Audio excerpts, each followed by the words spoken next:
اتنی ہمت نہیں ہے کہ وہ اس جج کے خلاف بات کر رہے ہائی کورٹ کا جس نے اپنی چیف جسٹس کی آرٹیکل 189 کے کانسٹیٹیوشن کی وائلیشن کی ہے، اور اس لکیر جو پتھر پہ لکیر کھینچا تھا چیف جسٹس نے، اور ہم اور آپ کو ہدایت کی خبردار ٹی وی پہ کسی نے بات کی بیوی سے ضرور بات کر لے یا شوہر سے ضرور بات کر لے، تو آپ نہیں شوہر کا بھی آپشن نہیں تھا سر. اچھا خالی بیوی کا تھا، چلو یہ بھی ایک جوک آیا تھا، ٹھیک ہے. تو ہم اب اس سے یہ بھی سوال محروم رہے. یہ پیدا ہو رہا ہے، یہ کل سے میں یہ ڈرامہ بازی سارا دیکھ رہا ہوں اچھا مختلف چینل پہ. الیکشن کمیشن کو کیا ضرورت تھی کہ اس نے ایک سنگل جج آج جو باغا یہ چیف جسٹس کے پاس گئے تو اس دن نہیں جا سکتا تھا، اور اس نے فوراً وہ جو ٹریننگ کی وہ معطل کر دیے.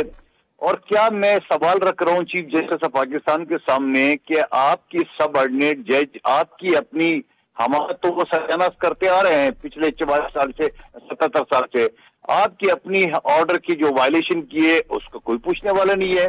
آپ نے عمیر نیازی کو تو ضرور شوکاز دی دیے، کیا اس جج کے خلاف بھی کوئی کاروائی ہوگی؟ کیا اس کے خلاف مس گنڈک کے الفاظ آپ نے ادا کیے، کیا اس کی بھی پروسیڈنگ شروع ہوگی؟ کیا اس جج کو بھی آرٹیکل 209 کے تحت کاروائی ہوگی؟ اور کیا اس سے پہلے آپ نے کہا کہ پارلیمنٹ کی بالادستی ہے، پارلیمنٹ سپیریئر ہے، تو کیا پارلیمنٹ کی پروسیڈنگز کو اسلام آباد ہائی کورٹ کے ایک سنگل جج نے بلڈوزر نہیں پھیرا؟ کیا آپ کے اس آرڈر کے اس سنگل کی ہے؟